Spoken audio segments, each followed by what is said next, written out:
Kim, I can go ahead and start. Thank you. We are now recording. Excuse me. And you're sure we're recording, because I didn't hear the recording message, but I just received it. It Okay. did lag a little bit, but I am checking the icon and it is live now. okay. All right. Welcome everybody to our June 2021 Minneapolis Advisory Committee on People with Disabilities meeting. Thank you all for providing us with your presence for tonight. Just an upfront indication, we are going to do our best to end the meeting by 6 p.m. Nick has some staff responsibilities that start at 6 in another public meeting that he needs to manage. So we're going to try to wrap up by 6. There's one presentation, and we have a little bit of older business to conduct, and we should be good to go from there. So again, I'm Ken Rogers, Chair. I am a resident of Ward 3 in Northeast Minneapolis, and I'm actually sitting on my front porch, and I'm just noticing that there is a little traffic noise. So if that becomes an issue, will you please let me know? And I can try to mute in between the need to speak. I don't want that to be a distraction. Let's go around, and Nick, will you identify, and people please introduce yourself and identify if you're a member and what ward you're representing. Sure. And if you're a guest, and we'll go from there. Sounds good. And I'll start. My name is Nick Mill. I'm the staff support to the Minneapolis Advisory Committee on People with Disabilities. And first on the list is Javier. Do a quick introduction, please.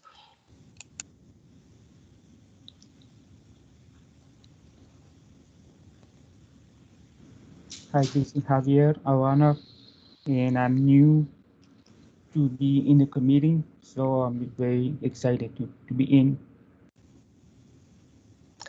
Thank you, Javier. Next on the list is Nancy B.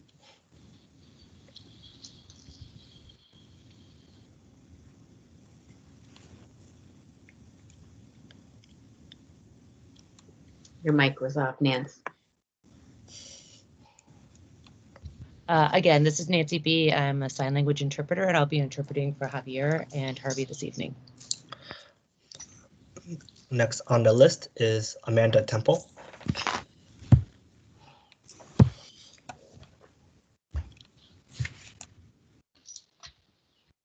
Hi, can everyone hear me?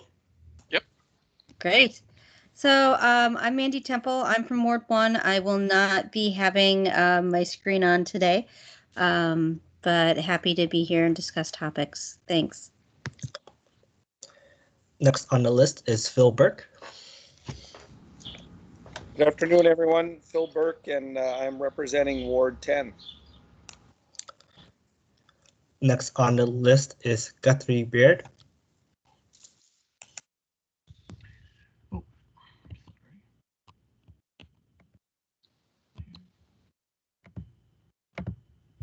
Sorry about that. I apologize. So this is Guthrie Byard. Hopefully everybody can hear me. So I am a guest. I am the ADA and Title VI administrator for the Metropolitan Council, and pronouns he, him, his, and wearing a gray V-neck shirt with a in my office here upstairs with a light gray background and purple shades behind me. Thanks for having me. Thank you, Guthrie. Next up is Evan Henspeter. Hello, everyone. Evan Henspeter, member from Ward 11. Next on the list is Claudia Fuentes. Good afternoon. This is Claudia Fuentes. I work with Guthrie Byard at the Metropolitan Council, and I am wearing a white shirt, and my hair is dark and it's blowing all over because I have a fan on. And I'm sitting in my living room trying to stay cool, but I'm so happy to be here with you today. Next on the list is Joan Wilshire. Hi there. Yep, it's Joan. Excuse me here. Ward 5, I'm probably the longest term member here, so. Next on the list, it says Paul, but we know it's Kim, one of the other interpreters. Please introduce yourself.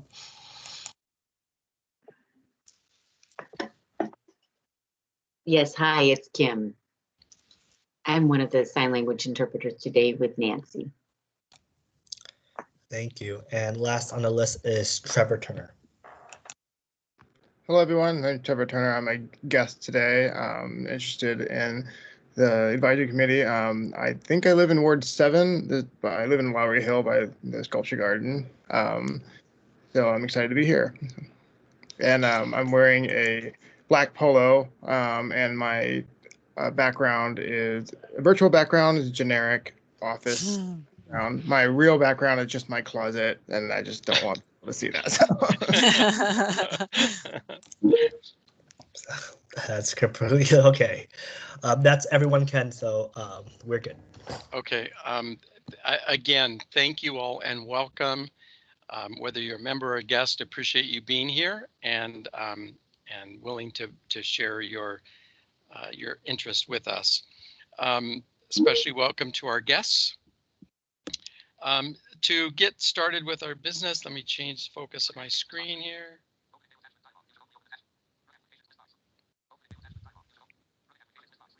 So I don't know why.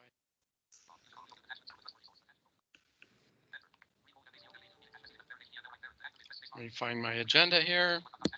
Bear with me, everyone.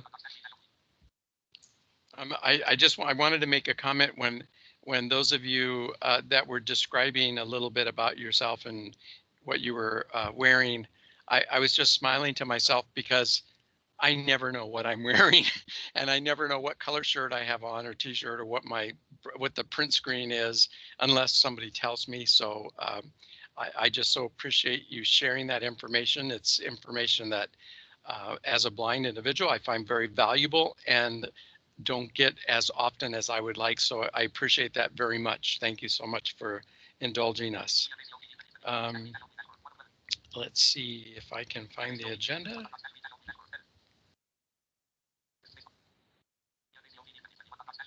So I know on our agenda, I'm not going to spend our time listening, or you guys listening for me trying to find my document. I'll find that in a minute.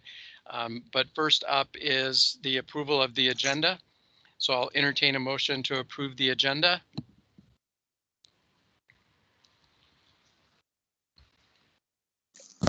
This is Joan, so move. This is Phil, I'll second. Okay, it's been moved and seconded. Any questions, comments? Hearing none, all those in favor of the motion say aye. Aye. Aye. Opposed?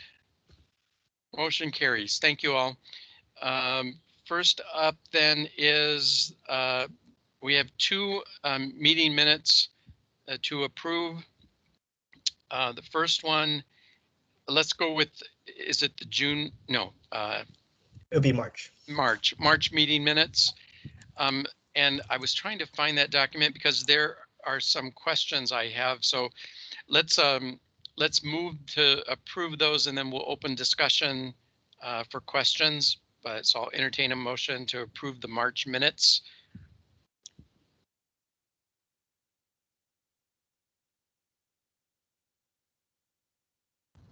This is Phil, I'll move them.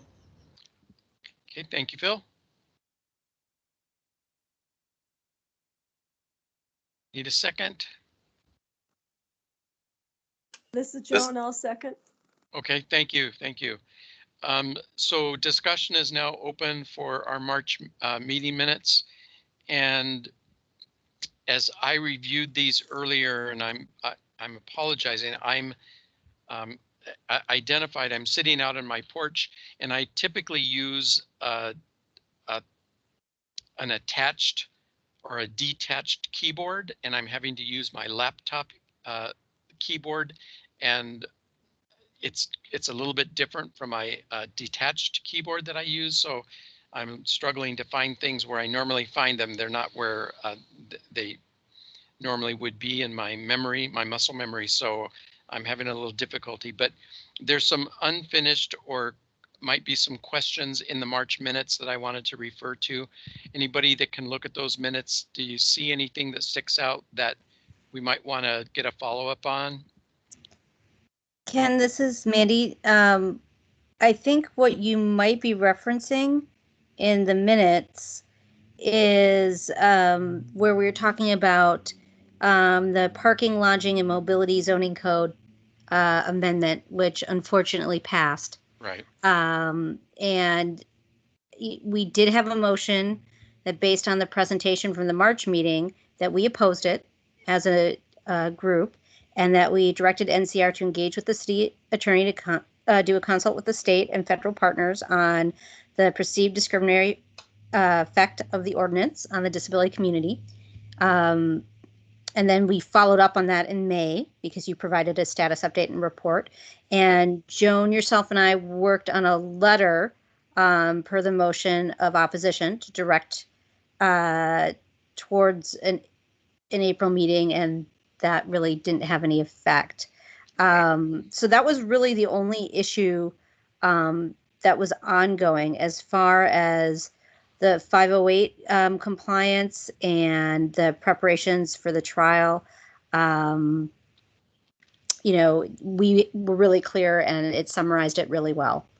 Okay, thank you, Mandy, and I appreciate you summarizing that, because that does remind me. I think for our purposes, unless anybody has any specific questions, we'll go ahead and approve these. My questions are more of a follow-up to these, so they're really not appropriate to discuss prior to approving the minutes. They don't involve a delay in approval, so I'll ask last opportunity. Any other questions or comments? Hearing none, all those in favor of approving the March minutes signify by saying aye. Aye. Opposed? Motion carries. Thank you so much. I'm going to go ahead and call the next set of minutes, and we'll approve those as well before I ask some specific questions about that. But I wanted to follow up with you, Nick, about if you've ever heard back from the city attorney's office in consultation with them about that ordinance. So the next minutes were those April minutes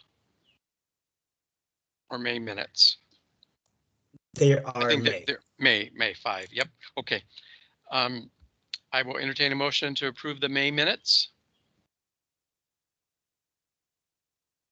This is Joan. So moved. Okay. Is there a second?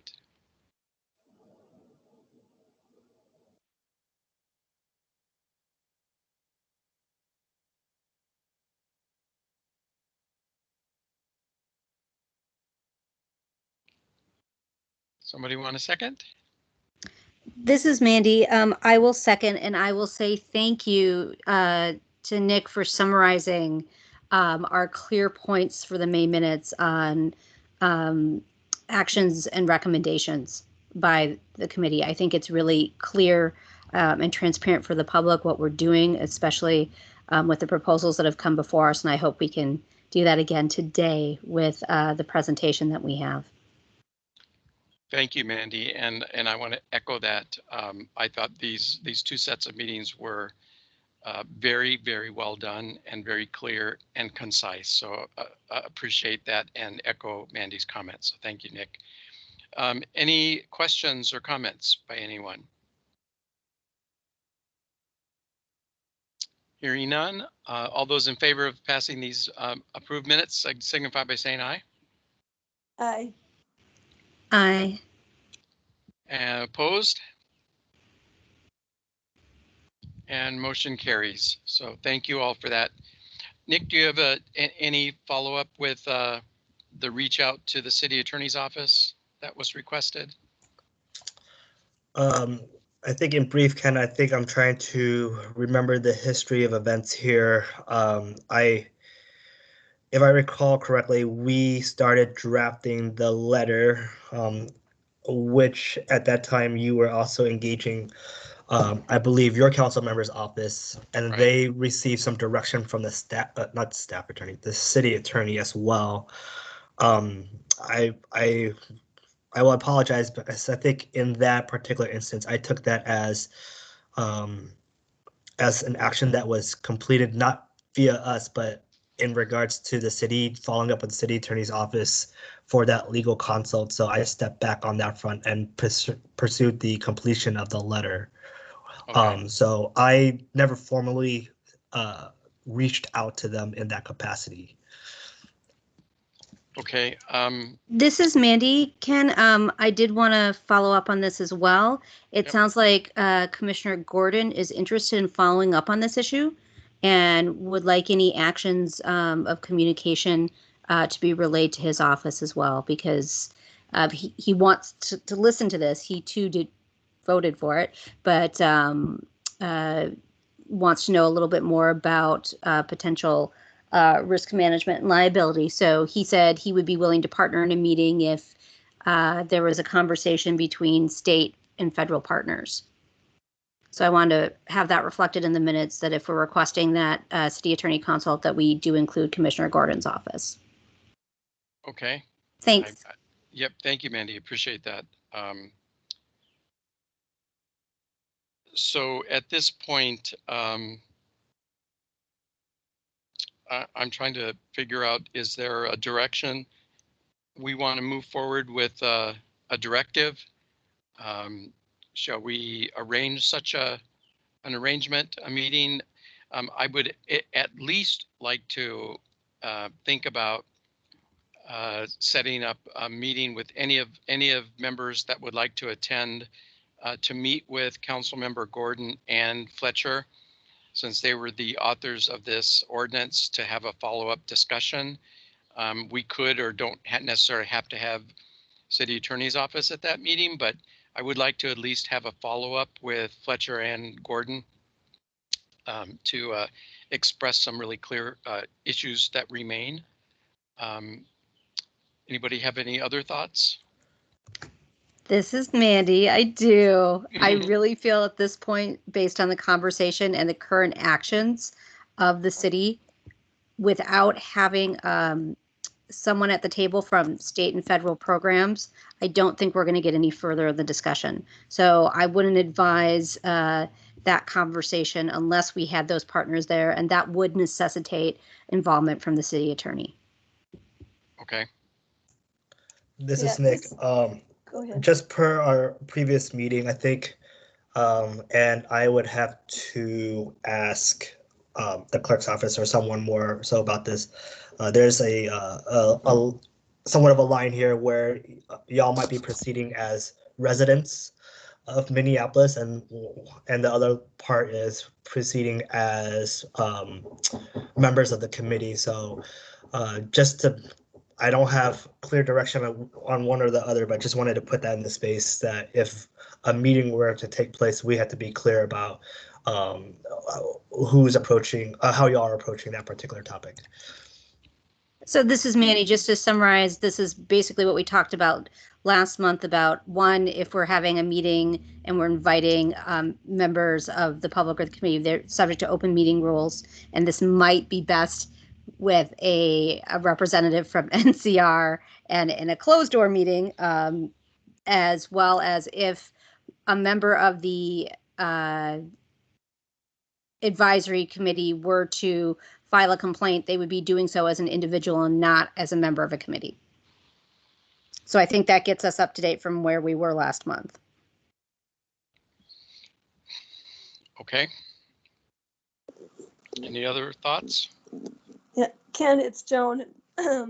Yes, I concur with Mandy about we've got to have the city attorneys in the meeting with us. It's very apparent they're not listening to us as members of the community or members of the committee. Okay. So in terms of an action, somebody want to define what our action should be?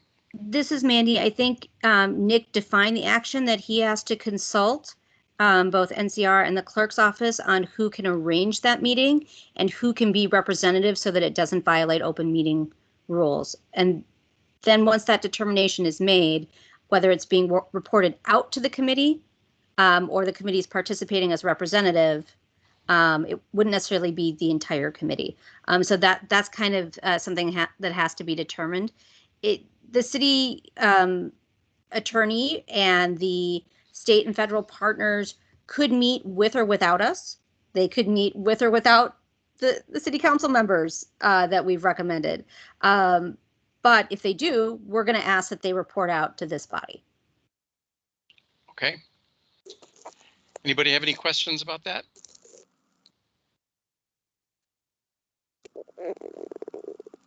Okay, can I just ask as addition to this request that Nick, when you get that information, if you could communicate that with me, and then we can figure out what our next step will be. Yes. I agree, Ken, that falls on you as the chair and the executive committee to make a determination in between meetings and next steps and agendas. So that makes a lot of sense. Okay, all right. And I'll keep everybody informed as we progress down this path. Can I just have a quick point before we start Sure. the presentation from Met Council? Sure. I looked at the agenda. I couldn't open the attachment of the PowerPoint. Was it sent separately? No, actually, I had difficulty trying to open it because it's a link within the agenda, but Right. it eventually did open and I was able to view it. So it's got a really big delay for whatever reason. This is Nick. Mandy, I believe I sent out the presentation roughly around 9:30 on Monday morning. With the initial in a separate email. Brilliant. I'll find that. Yes. I just didn't want to distract from the presentation and I want to be able to follow along. So thanks everyone. And I'd be happy to resend it if it need be. I'll let you know if I can't find it, but that's all I needed to know to find it. Thank you.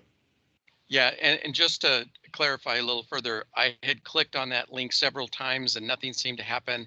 And I was in the middle of sending Nick a note.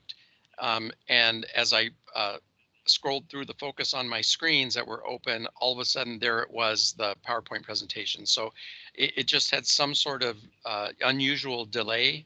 And my JAWS did not announce that when it was finally opening. So I don't know how that was attached, or that seems to be a different approach than we've used in the past. So just note that for future reference, Nick. And at this point, I'll move on and invite and welcome Guthrie for being here and Claudia for being here in representation of the Met Council. And welcome. And I offer you the floor now. Take it away. Great, thank you, Ken and committee members. So as you mentioned, this is a presentation from the Metropolitan Council. So again, I'm Guthrie Byard, the Council's ADA and Title VI Administrator, and I'm here with Claudia Fuentes, who works in community engagement, to follow up with you again. It's been a little while, but we were last together, I don't know, 2 years ago now, maybe a little less than that, to provide you with an update on our ADA self-evaluation and transition plan efforts. And so we thought it would be good to follow up with you all and to provide you with an update on where we're at this point, given everything that has occurred, certainly over the last 13 months or so, but for sure since we last met. So I can go ahead and share the presentation right now, slides here. So hopefully. This is Nick. Before we proceed, is everyone able to still see Kim and Nancy B's window at a good visible size?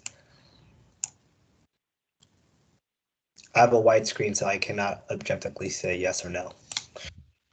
So I think more so than the rest of us, can Xavier see it? Yeah, I'm okay. Okay. All right. Thank you. Thank you. So what what'll happen here is I'll run through these slides. There aren't too many of them, and just provide you again with an update on the self-evaluation process that occurred in the last 6 months of 2019, and then the follow-up work or the transition plan work since then, and then some work that is being done at the council this year now to address some of the findings from the ADA self-evaluation. And then we'll have time at the end for questions, kind of that Q&A portion, and kind of an open-ended question about accessibility that can be improved at the council based on your experiences. And Claudia will lead you through that session because really we want to get as much feedback from you all as you're willing to share, so that we're as informed as possible as we make prioritizations for this work going forward. So as I mentioned, this work around kind of, at least in a formal manner, around complying with the ADA, with the transition plan, and prior to that, self-evaluation started in 2019. So I've been with the council since late 2018, and one of the first projects I took on was to lead the council through a self-evaluation of its facilities primarily. And so in 2019, we worked with a local vendor called JQP Incorporated, which I know some of you are familiar with, to do a self-evaluation of over 140 facilities, so primarily Metro Transit facilities, public and support facilities, as well as offices, and then all of our environmental services facilities, so primarily the wastewater treatment plants and their administrative buildings. Additionally, that year we also undertook an effort to better understand where we stack up against other state agencies when it comes to our digital accessibility efforts, and where we out of compliance with digital accessibility standards that the council has adopted, known as the WCAG 2.0 right now. And so we have a current contract right now to continue to do user and accessibility testing of our websites and applications, and another contract with an organization that has done kind of an organizational assessment of our digital accessibility practices. So think about document templates, training around document accessibility for staff, the procurement process and built-in accessibility there in our contracts and our RFPs, and other areas, so kind of broad ranging there. So that self-evaluation was completed at the very end of 2019, and in 2020, at the beginning of that year, we worked on the transition plan and completed that in March of that year. And that is a document that resides on our ADA and accessibility webpage on Met Council's website. And this is a document that is updated annually to reflect the work that has occurred in the prior year based on the goals established by the organization, and as well as the goals that they have set for themselves in the current year. And so it was determined that this would be a good way to go about it, because budgets change, personnel change, and having a long range plan, while it's good for visioning, means that you end up updating the document anyways as priorities change and capital improvement projects change and things like that. So that document is updated on an annual basis, and anybody can go and read that document right now. And in addition to that, we wanted to make sure that we updated our accessibility policy that was put in place about 4 years ago or so, and in part to formally adopt the Minnesota State Accessibility Standard. And this is part of a broader effort to really align the council with state-based agency digital accessibility efforts, and efforts around digital assets more generally. And so we wanted to make sure that, while the council is a regional government and is certainly unique in many aspects, there's a lot of best practices that Minnesota IT Services and several other state agencies are employing that we should really be taking advantage of, and starting with the adoption of that state standard, and then just improving collaboration with other state agency staff so that we don't feel like we're operating in a vacuum. And so along with that, we have utilized Minnesota IT Services accessible Word document training to make that a requirement for new staff, and have ensured that certainly all staff that create documents, whether it's for internal use or certainly those that are made public and on our website, have gone through that accessible Word document training. And I followed that up with additional accessible document training for folks who are creating PDFs or utilizing PowerPoint, to really kind of get it into the water supply what document accessibility really entails, since the council's in the business of certainly creating a lot of documents. So we're kind of working both on the physical accessibility and ADA compliance side, but also equally taking serious digital accessibility. Certainly with the pandemic, a lot of our work has become virtual, and so it's provided us with a lot of opportunities to do that. We've also then followed up on the self-evaluation with additional technical training for environmental services and Metro Transit staff. So it's the how, so they get the reports on what is out of compliance, but they need to know how to address the findings and make those fixes and remediations. But then they also need to know when they are doing new construction or renovations, or really any projects impacting our facilities, that they're done not only with the ADA in mind, but Minnesota Accessible Building Code, and in some cases in collaboration with MnDOT around public right-of-way. And so they need to have that additional training. So we actually brought JQP back to do some of that training, and we held a 2-part training with Metro Transit last year, and are working on the second part of environmental services training for those staff, that also includes emphasis on universal design in certain aspects of their work.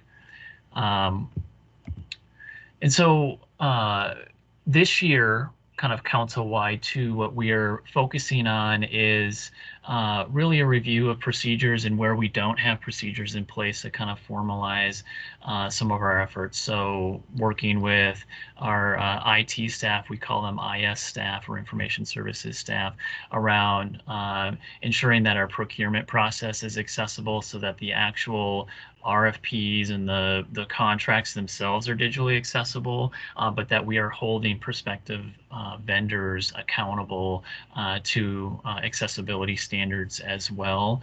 And in addition to that, there's been a kind of a renewed focus on video accessibility and understanding the components of a accessible video, and really trying to shore up who is making videos for the council and who is applying what accessibility to which videos and where do they reside. Along with that, working with not just the videographers, but with social media staff on related social media accessibility guidelines, where we might be posting videos in a social media format, that those are done with accessibility guidelines in place.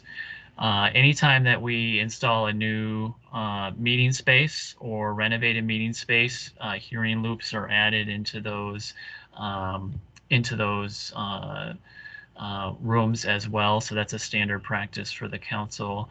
I've mentioned the social media accessibility practices that we're working on. Also, a big one too is map accessibility. So that is a very tricky area. There's a lot of different types of maps that are being used, and software and formats that are being used to create those maps. And then also a lot of goals and users who are using those maps. And so we've done a lot to, again, not to operate in a vacuum. And so we work in what's called community of practices with other state-based agencies to understand how they are creating accessible maps and where there are some best practices and where there are some opportunities for improvements that the council and the map makers that we have here can utilize. So a lot of kind of what I'm doing is connecting who is creating content in a digital fashion where they can then better network and align themselves with agencies or individuals within those agencies that are doing this work better and in a more accessible way. So specific to Metro Transit, so as I mentioned, kind of going back to the physical accessibility side of things, Metro Transit was a huge component of the self-evaluation. So most of the facilities that were evaluated were those support and public facilities. So think of park and rides and transit centers and light rail maintenance facilities, things like that. And so just wanted to provide a brief list here of some of the work that occurred both in 2019 and in 2020. And you know, I feel comfortable in speaking on behalf of engineering and facilities and saying that certainly they wish that a lot more work had occurred last year, but understandably work was hampered by the pandemic and just having personnel available to carry out some of this work. But in 2019, they did restripe several parking lots, including office facilities and park and rides and transit centers where they were packaged together. So all of that was done around the same time and also included updated signage, parking signs, things like that. And so I think that that's been a really good approach for engineering facilities, is to package a lot of this work that either relates to some larger capital improvement projects or are unique standalone projects where they can go in there and they can do a lot of this work and kind of chunk it in a way where we don't still have you know, a need for updated accessible parking signage at a facility where it was just resurfaced. It's done at the same time. We also, the engineering facilities installed several truncated domes at numerous Blue Line light rail stops as part of an ongoing effort to make the Blue Line more accessible. And a big project that is ongoing, in fact, they just finished a 5-year work plan, is to install those concrete what we call ADA pads, those 5x8 flat landing surfaces for better boarding and what we call lighting or getting off of bus stops. That's a big undertaking of the council, and in particular Metro Transit, along with adding shelters where there aren't shelters, and replacing some shelters that are outdated where like the heat no longer works, so the lighting doesn't work, and they're just cost a lot to maintain. So this year they're adding several ADA pads, I believe up to 30 ADA pads at different different bus stops, and that's something that is they have a 5-year plan for doing as they review bus stops for accessibility. Last year, we replaced all the pavers at the Robbinsdale Transit Center, and I'll show a photo here along with an ADA pad installation on the next slide, I believe. And finished designs for the first floor bathroom remodel, a significant remodel of that bathroom at the Haywood facility. So this is the one that's connected to the updated council chambers or the transit chambers, and so that's going to be highly used. And then one of the green lots, or one of the parking lots at the Haywood location, that's where Metro Transit's headquartered in Minneapolis. There was an accessible route that was installed as well, something that was called out as part of that. So here, this is a slide with 2 photos. The photo on the left is of the finished work at Robbinsdale Transit Center. So this shows an accessible route, as I mentioned, the pavers, as well as a curb cut there. And that work was done mid-year last year. Oops. And the photo on the right is along Route 63 and the installation of a new ADA pad, that 5x8 concrete pad. Again, that's part of the Better Bus Stops program, and in particular with Route 63, that was an element of what they call the Better Bus Routes. And so that route was targeted as going stop by stop and identifying where improvements could be made, including accessibility improvements by adding those ADA pads, and in some cases working with municipalities and others to make sure that the public right away getting to the bus stop was more accessible. So work that is going to continue in some cases here for Metro Transit, and work that is new includes the construction of that first floor bathroom, as well as its several public facilities. So the Sunray Transit Center is going to be renovated. Mall of America Transit Center, so that was actually completed recently. That's where they improved the diagonal crosswalk for pedestrians there, and so that there was some grinding done so that it was better to it was easier to identify the edges of the crosswalk for folks who were crossing there. Was a bit unsafe even after the renovation there, and there were some additional changes to the accessible route there as well. And then there's work that's going to be done at 6th and Minnesota Street in downtown St. Paul to completely reconstruct that bus stop as part of a broader Minnesota Street renovation project that the city of St. Paul is embarking on. And then Northtown Transit Center as well to completely remodel that. And then while they do that, looking at those JQP reports to make those accessibility fixes, or in some cases just to not make the errors in the inaccessible design or ADA non-compliant design that occurred at the outset with the original design. Bit more work that Transit's doing that I'm really excited about. So recently they piloted the IRA app. So that was piloted on, started on June 7th and goes for 6 months. And so excited about that. There was a write-up in the Strip about that recently. And, you know, so if any of you end up using that in connection with Metro Transit, certainly, you know, feel free to reach out to me to let me know what your experience is like. We will be conducting some survey work on that as people use that in kind of more real-time fashion to kind of better understand how they are benefiting or not from that. As I mentioned, it's a pilot, so we want to see if this is something that we should implement it, you know, going forward.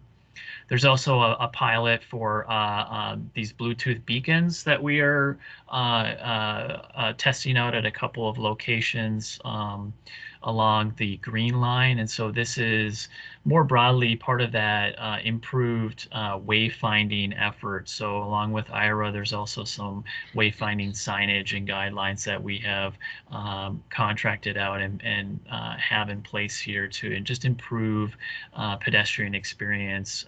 Certainly that when they're going from one mode of travel to the next, so say they are biking to a bus stop, taking a bus stop and maybe getting on a light rail, and they're using the different forms of transit that Metro Transit offers, that we want to make sure that we're offering adequate wayfinding so it's easy for folks to get around. And then, as I mentioned, the Better Bus Stops initiative that in part is working to help set this kind of an internal process, but to set a single ADA inventory of our bus stops. So we've got over 12,000 bus stops. It's a huge undertaking to ensure that all of them are fully accessible. And honestly, in some cases, there's stops that should, you know, that we would never put in now because they're not accessible. You think of like the T signs in a grassy slope, but we want to have a full inventory of all of our bus stops and kind of where they're at, where they stack up against ADA compliance, and a checklist that can be used for public facility staff and others in maintenance to identify some of those critical stops that need to be updated and prioritized as part of the updating process for accessible bus stops. So moving on to environmental services. So this was the other kind of major division where they have a lot of responsibility within that transition plan.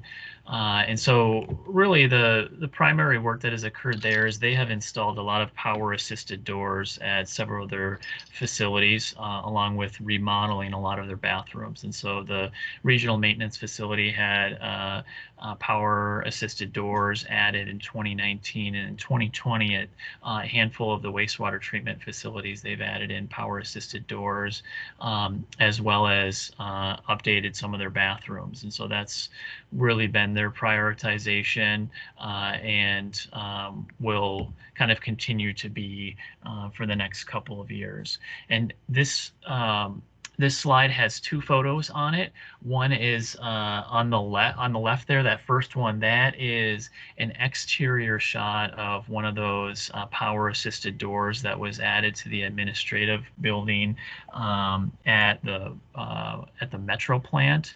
And then the other photo on the right is an interior shot of the power assisted door that was added in the lobby area at the Empire wastewater treatment facility. As I mentioned, kind of how they are prioritizing their work is around bathrooms and entrance into their facilities. So, you know, that was called out as critical, needing to have obviously accessible entrances. That's important in order for folks to be able to get into the door and to be able to say take advantage of the public tours, you know, and to initiate that process once we go back to public tours, and for staff to be able to access those buildings.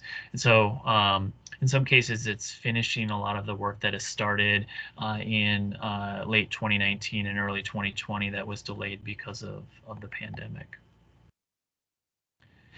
And then just a few more slides here. And so I wanted to call out to the offices. So I mentioned at the outset that there was also a review of employee offices. So downtown St. Paul, that's kind of the Metropolitan Council headquarters in Robert Street.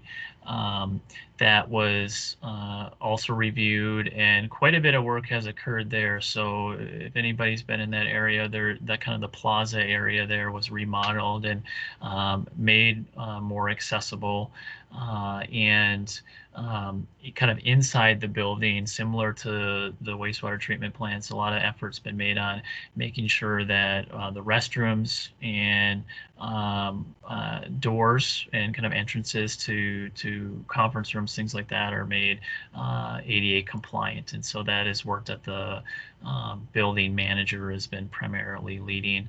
And then in addition to that, making sure that signage is fully accessible as well for conferences and other meeting rooms. And then for this year, they're going to be replacing the vending machines as that kind of contract is up for renewal. And so they're going to be replacing those vending machines. If I understand and remember correctly, that top operable part was like 1 or 2 inches too high. And so they are going to be replacing those machines along with adding more Braille signage to a lot of the other conference rooms, and then some of those outstanding bathroom fixes that are needed. So that is kind of where we are at with making progress on the transition plan. As I mentioned, this is an annually updated document where I work with primarily Metro Transit and environmental services and kind of prioritizing projects based on the findings in those reports, and then also helping them to align their budgets so that they make room for these fixes. And so at this point, I wanted to pass it along to Claudia to open this up for a broader conversation about your experiences with the Metropolitan Council, where we can improve our accessibility in whatever way you interact with the council. So thank you for giving me this time. Thank you.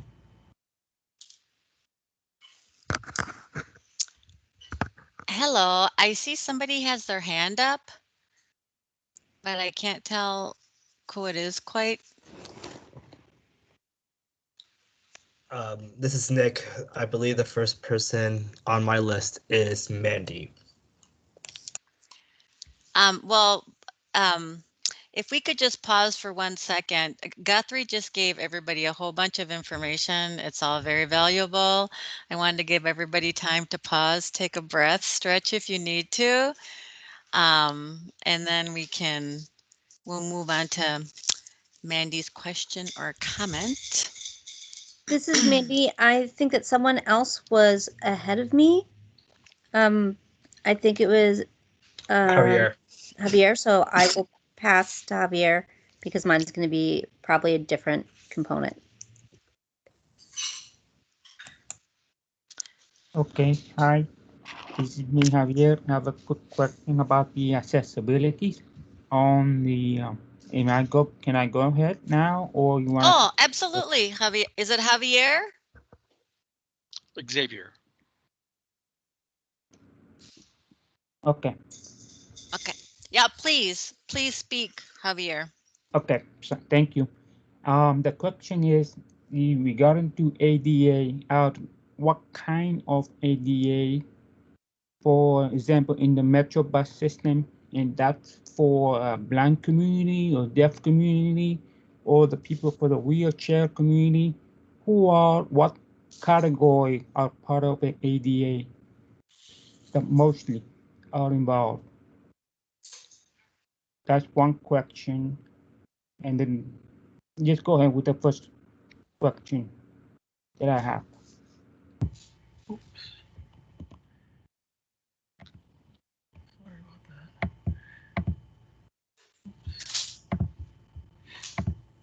So Guthrie, you gonna answer that question? I apologize. Whenever I'm if I try to keep up the presentation, the kind of access to these controls are hidden for whatever reason. So I apologize for the delay. So thank you for that question, Javier. I think that in the spirit of the ADA, the emphasis is on all those who identify as having disabilities and are seeking services from the Metropolitan Council in an accessible manner, in a way where it doesn't prevent them from full participation in any of our programs or services. And so to that end, I think that any of our projects are seeking to improve access, whether it's somebody who has a physical disability or somebody who is blind or of low vision, that we're improving our services. And it's not just and certainly shouldn't just be based on these findings from the ADA self-evaluation, but it should be going beyond that. And so that's why it's really important that we have conversations like this, so that we can better understand immediate experiences and hear from people who are experiencing issues with council services, so that better informs those folks that might be doing some of that work, some of my colleagues. So hopefully that answers your question. That I think it's a good one, that it's certainly not just an emphasis on one given disability, but the spectrum of disabilities that are out there. Yeah. Yeah. For example, one of the experience that I have, kind of like, it's very annoying that I do ride the Metro bus every day, and sometimes the bus driver making announcement. What is the bus driver saying? Which, because I'm deaf, and that's where I can understand what the bus driver is saying. Because how did I notice that? By looking other people sitting who have their headphones on. All of a sudden they take off their headphones just to listen what the bus driver is saying. So that's the kind of thing. It's barrier. I mean, they're making announcement that something important, or they're making announcement that they want to say happy good day and all that, or they change the schedule. And oftentimes they change the schedule, but I don't get notification that way. It'd be nice to have some kind of captions or something inside the bus that they're making announcement. Thank you, Javier. That's why I asked, what kind of ADA are you referring to? Is it for a wheelchair, that's different situation. If it's for blind people, that's another situation. That's the kind of thing. Okay. Yes, this is Guthrie. Thanks for that clarification. Yes, that's important.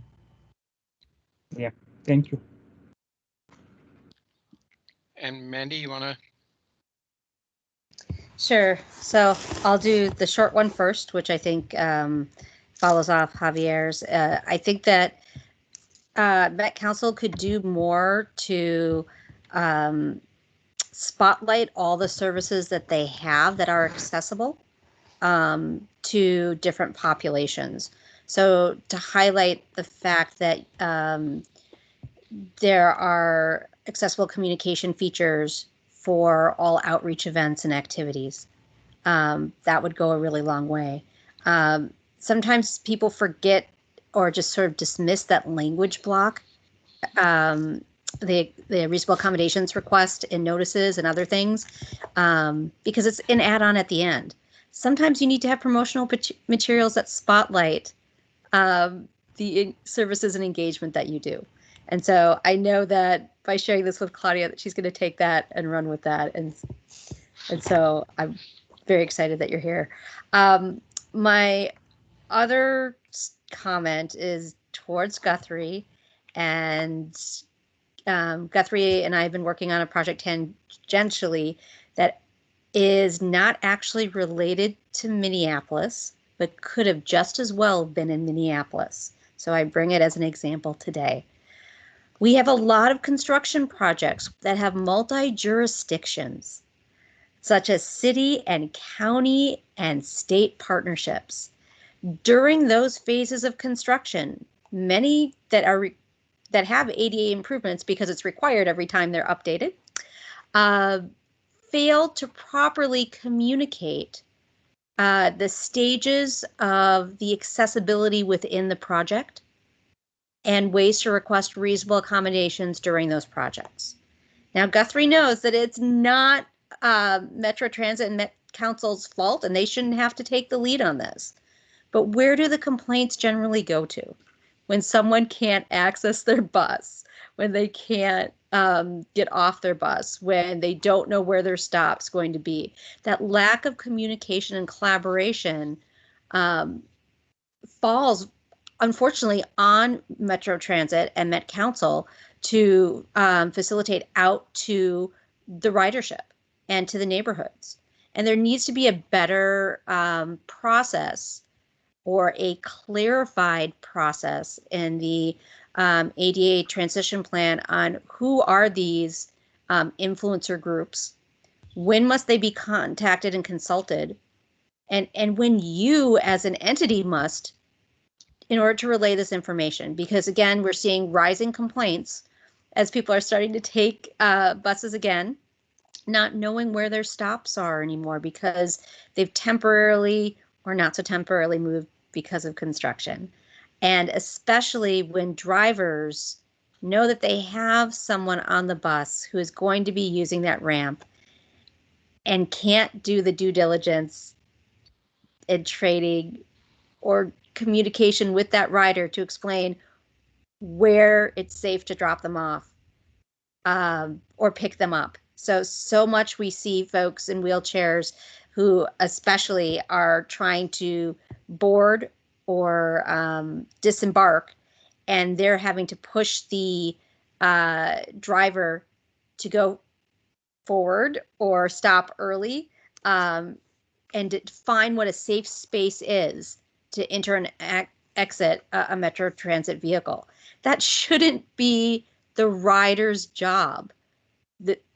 While this should be common sense, and we know construction teams move things throughout the day, there has to be some sort of triaging process or procedure. When you encounter a barrier, what do you do and how do you communicate it out to that ridership? Whether it's in real time, reporting it out in an after action that it was encountered, because I have someone who is providing pictures daily of their difficulty getting to from the Mall of America. And I reference Mall of America because there's going to be that big construction. And we know that those routes of travel go to Minneapolis. So again, it's going to affect our communities, neighborhoods for people who live, work, and play between these spaces. And there has to be a better sense of communication on that. And that can also relate to some of the work that Claudia does on outreach and education as far as what signage and items are on the website on how to engage with Metro Transit and Met Council around construction projects, knowing that, again, you guys get the brunt of it, but are not usually the decision makers in what happens in that area. So you're that starting point of advocacy. People know and trust can find you because they use that service. They may not know whose jurisdiction that construction project is or where to find information. They may not know that Excel is digging somewhere or, you know, but there's that impact. So I think that that's a piece in the ADA transition plan that is often forgotten. It's those collaborative projects with other jurisdictions and agencies specifically related to barriers and construction. So I'm going to end there. That was a lot. Guthrie, you're welcome to make any comments if you want to. Same thing with you, Claudia, but I knew you wouldn't be surprised by this one. Mandy, can I ask you a question? Sure. And we can take it offline if we're running short on time too. Just, this is quick. Can you remember a time when something was done well in this regard? Either here or in another part of the country that you said, oh, you know what, that's a good thing. The way they handled that construction communication. Seattle. Can you tell me a little bit about it? I'd have to find the example. Okay. Well, you might need to ping me, but they really had they used to at least have an annual construction awareness campaign, and they put information on the buses, on the website. If you see construction, if you don't know what's going on, if you're reporting a change to your stop or route, be proactive. You know, if you see a barrier coming up, and it's encouraging both riders and drivers and everyone to participate. And hey, there's a big hole and they didn't cover it up. Someone's going to fall through. And Guthrie knows that example. But that's actually happening right now. And I think some people, as we return to travel and reasonable accommodations and construction season, I think some people have forgotten how to drive. Some people have forgotten how to behave in construction zones. And there are some best practices for people with disabilities to navigate those areas to get to the accessible paths of travel for mass transportation. And again, too often these construction crews and teams don't think about what happens if they close that accessible path of travel when someone's getting on or off a bus. Even if the stop is moved, sometimes they still have to cross that path. Again, there's a line between what Met Council and Metro Transit can do as a partner in those projects. But what I'd love to see as part of that ADA transition plan is start thinking more about those accessible path of travel impacts. So you don't hear of, oh, this bus stop was temporarily moved, but nobody in a wheelchair can get to it. So is it really a safe spot for it to be moved? No. A barrier exists. So I'll end with that example. And of course, you guys know how to reach me offline if needed to discuss further. And Guthrie has the examples in the St. Paul case. Thank you so much. Yeah, thanks, Mandy.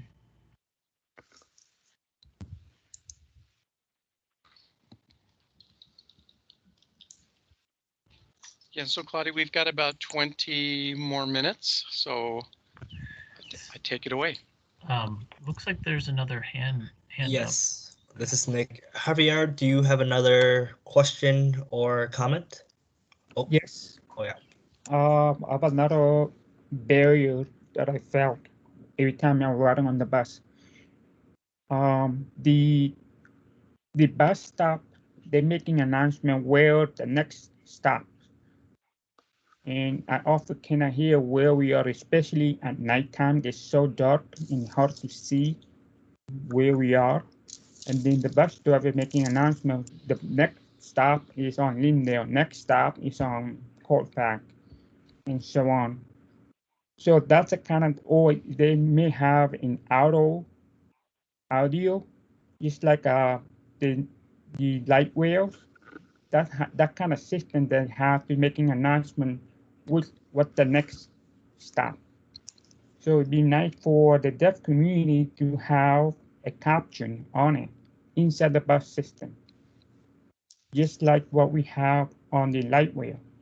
They do have a name and the signage, the stuff like that, what the next stop. So that's something we like to add on accessibility on the bus system, especially the new buses. They already added an audio. So that's the kind of really good to have those, to have a caption on it as well. Thank you, Javier. This is Guthrie. I just want to follow up with a clarifying question on that, just for my understanding. Are you referring to like the announcements, the kind of the enunciators and the announcements that scroll across the screen there that might identify or indicate when where the next stop is? Yes. Okay. Yeah. Okay. Yeah. No, I just wanted some clarification there. Yeah. Thank you for that. Yeah. Thank you. Just like imagine yourself cover your ears and then making announcement. You cannot hear anything, and it'd be hard to see at night. So you're sitting way in the back seat because there's so many people. Now, how can you see where we are? Because of the window, they often have so much fog on the windows. Stuff like that, it's hard to see. Okay. Thank you for that. Yeah. Thank you. Any other comments or experiences that you'd care to share? This is Mandy. I have one more. I just want to say thank you because you always have such clean, clear presentations. Your ADA transition plan is one of the better plans in the agency. I mean, it's really thought out. The fact that we have to poke and pick just to find an improvement means that you are not only on the right path, but you're leading the way. So thank you. Thank you. Thanks. Yeah, thank you.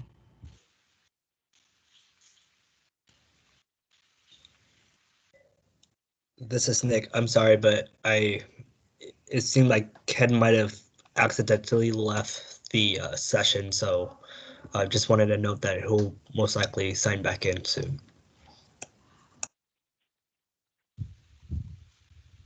Okay.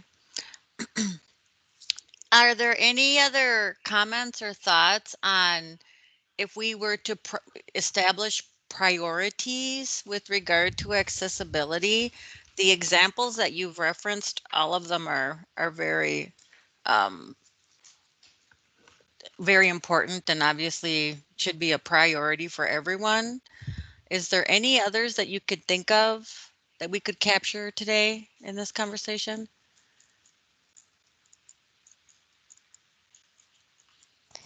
So this is Mandy. I'll start with the group again. I know it's hot out today, but there's one thing that we always talk to you about and always encourage, again, the collaboration and partnerships with, and that's snow removal.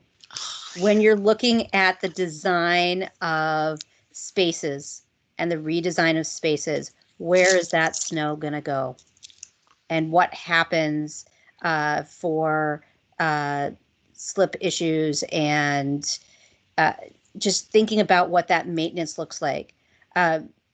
Metro Transit has a crew of people that goes out and does maintenance at different sites, whether it's bus stops, transit stations, park and rides.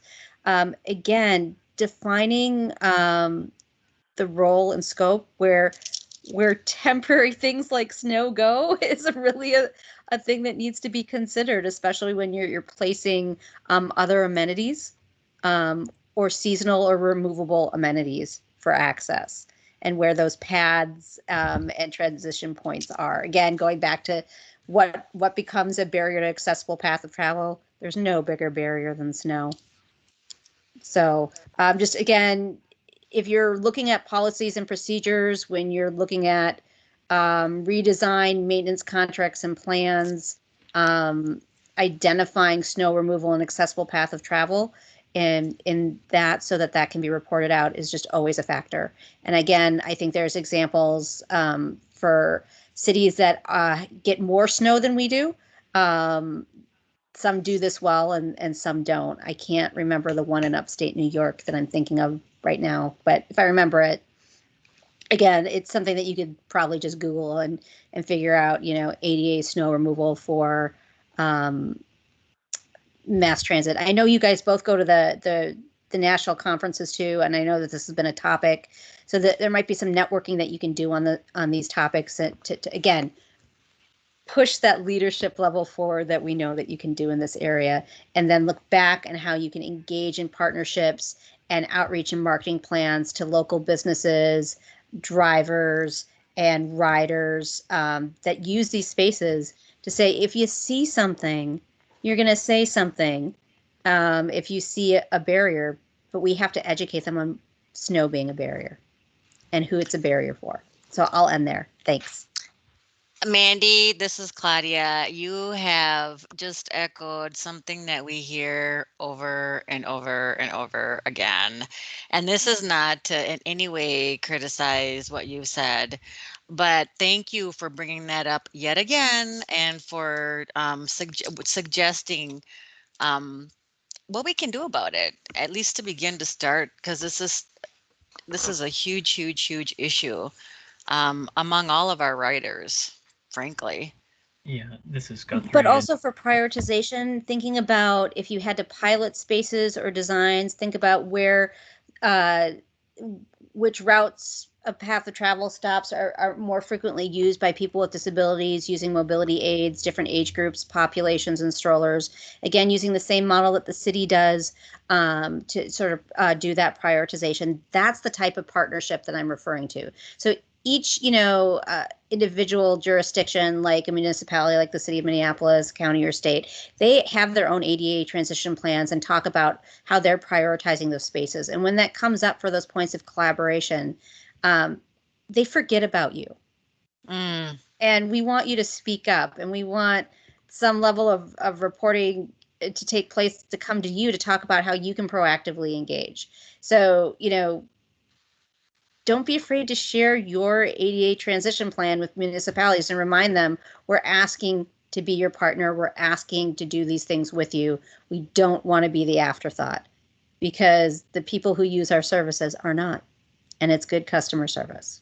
All right, I'm really going to stop now. Please, someone else talk. We have Trevor with their hand raised. Yeah, this is Trevor speaking. I had the privilege of being able to spend a couple of years in Europe and a couple of years in East Asia. So I've kind of gotten to use mass transit in that regard. And I use, I'm legally blind, so I use mass transit every day here in the Twin Cities. And I kind of want to echo the snow removal thing. I remember last winter, there were quite a few stops where, generally I can get around the snow, but I always think, somebody was a wheelchair user or anything like that. But one of the things I was thinking a lot last year was if there was like a phone number posted on the sign or posted on the bus stop itself that I could call to report, like, this is, hey, just stop here, and I can, have the number and everything of the stop and say that, hey, there's snow blocking, the path, because you can have those ADA pads, but if it's covered in snow, then it doesn't really do much. And so, just having some sort of system where you could report it and then have somebody come out and shovel it and salt it or whatever you need to do would be helpful. And then I also want to kind of echo Javier's thing about having both visual and audio things for bus stop when you're on the bus, because I'm also I have a severe hearing loss as well. So I struggle with both vision and hearing, and so having both is something really helpful. And so if there was, and when I lived in Germany, every bus announced every stop. And I know that's challenging with all the construction and routes moving around and things like that, but there was a voice, not the bus driver, the regular voice that spoke clearly, enunciated well, and it said the bus stop before every stop. And at each stop, it would say the bus, and then it would say the next one too, and then so that you always knew you can kind of mentally prepare for that. So I don't know how feasible that is. Like I said, I think that in Europe and East Asia, they prioritize, and then that is not obviously the Met Council's fault. That is our policymakers who don't prioritize mass transit. But those are some of the things that I've experienced that have made it really helpful when navigating bus stops and stuff like that.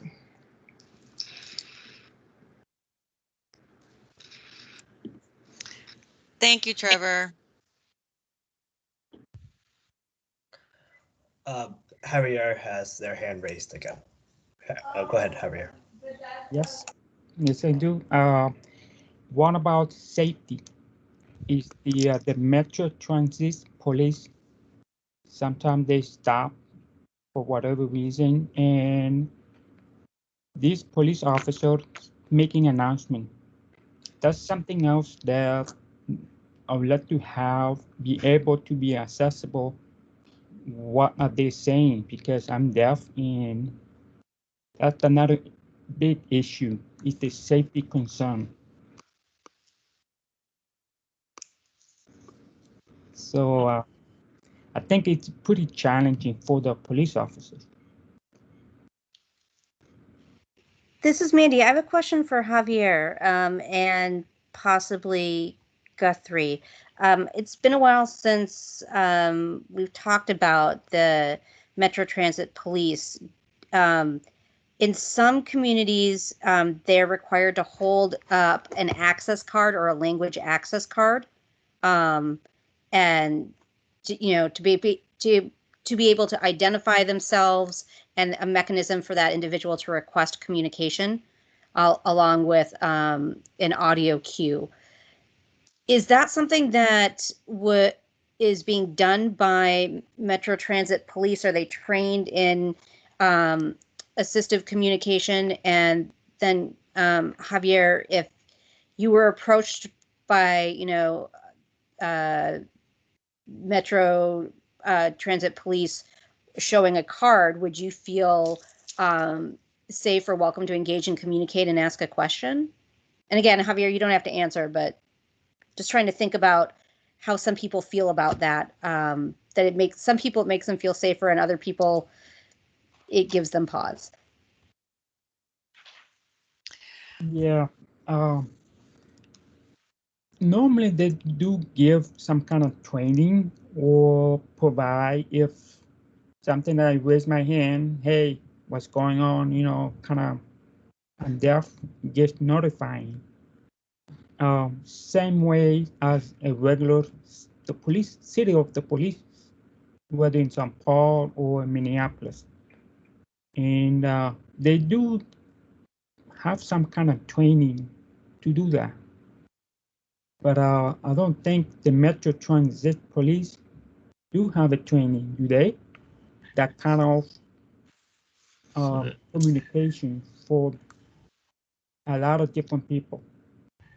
So this is Guthrie. I think that's a really good opportunity. So actually, I looked into this recently because of our Title VI language access plan, and actually a request that came from Minnesota DNR, where they are looking to improve the ability of park rangers and of folks who are checking like hunting licenses and fishing licenses and things like that to be able to improve language access and to support folks who speak languages other than English. I think that's just the default for a lot of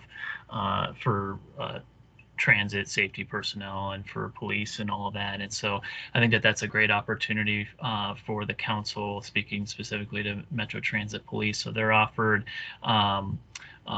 language access training in the Title VI languages that we translate to, but certainly as far as like training for sign language, American Sign Language, that's not something that is standard, but that's a great opportunity, like I said, to improve community connection, and that intersectionality of language and safety, I think is a good a point well taken, and one that I will definitely take back to them to inquire more about opportunities there. So thank you for that. So Guthrie, I think it's more than just ASL. It's thinking about, again, what are accessible forms of communication that might not be the individual's preferred method of communication. So I think that's something to consider. Most folks have basic communication access training where they can either communicate via video interpretation, a remote audio, or writing. Sometimes, there are alternatives, but knowing when to utilize someone who's there as a neighbor, who may or may not be qualified to translate or communicate, or a child, having those policies and procedures in place in a language access plan are really important, because too often we see individuals turn to the companion and ask for their help, and that shouldn't be the default. So I just think that there's things that you can put in your transition plan that specifies how a language access plan can be used and applied. There's some amazing examples, both city, state, county, and federal level. I would actually say that our own Nick Noah has worked a lot in this area and could be a resource. Yeah, that would be great to get that.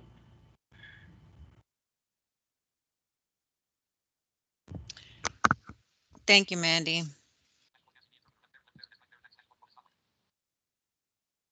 Ken is back in our midst. I am so sorry, you guys. I know what you did, Ken. You went and had something to eat and you came back and joined us. No, just kidding. Yeah. We've been having a very robust conversation. I see that we have about 4 minutes left, and I wanted to hand the mic back to Nick so he could make any quick announcements before we close. But if that's okay, I would like to send an email, a follow-up to Nick to share with all of you, to see if any ideas bubble up in your brain that you want to give back to us, because sometimes that happens. And really, truly, this has been such a rich conversation. You have no idea how much I'm learning here and how much I want to look at all these different things that you mentioned. And lastly, there's right now a huge focus on safety with Metro Transit, and we are working with the Citizens League to collect both written, and there's also virtual meetings to talk about just safety on public transit. That's another piece of information I will share with Nick that he can share with you, so that your inbox is not bombed with all these emails. But So I think this is Mandy. Claudia, that's a great example of those events and activities to talk about how they're accessible and to promote them to the disability community, that their voice is welcome in those conversations too, because we have some unique safety needs, barriers, and perceptions. So that could be a targeted marketing audience for you to spotlight some of your accessible features of these meetings and activities. Okay. To get feedback. Thank you. Great. So, and I again apologize that I was not able to be a part of that conversation, the rich conversation that just took place, but I did want to be able to make one comment, it's a general comment that I want to share with everyone here so you're aware. But I want to congratulate Guthrie and his entire team at Metro Council for the incredible leadership work that he has done in terms and around the concept of ADA. With Guthrie coming on board at the Met Council just a couple years ago, ADA was not extremely high on the attention list, and Guthrie has worked tirelessly, and not in a silo. He's reached out to other people in the community, in the ADA realm, in state agencies, to really seek collaboration. And I want to just publicly acknowledge the stellar work that you have made, Guthrie, with your team and reaching out and collaborating with others in this field, so that, as you mentioned before, not to do it alone, but do it in collaboration and learn from each other. And in many ways, the work you've been able to do is even a step forward than some of us in state systems that have been working on this for quite a while. You've been the beneficiary of some of the things we've learned not to do. So you've learned by our mistakes and moved it all forward, and you're progressing and ensuring that we're all keeping pace. So I just want to publicly comment that the work that you do is well known, it's well respected, and you should be congratulated for that and feel really good about that. This is Guthrie. Thanks for that, Ken. I really appreciate the acknowledgement. Means a lot, and yeah, that kind of stuff helps to keep moving forward and grinding forward just with everything going on. So I appreciate that, and I appreciate all the input that we get from you and from the committee here. It's really invaluable, you know, and I do look forward to these meetings. So thank you. Yeah, and it goes without saying, you're welcome anytime you want to come back and give us an update. You're always welcome. Great, thank you. Yeah, any other comments?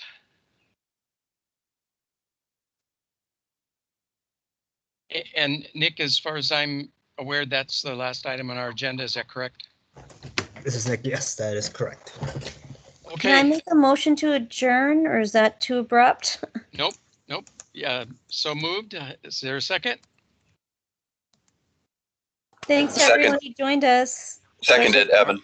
All right, Evan, Folks. thank you. Thanks, Evan. And I will declare the meeting adjourned. Thank you so much again for all your participation. And again, my apologies for having to drop out in the middle there, but thank you all again for sharing your evening with us. Appreciate it all.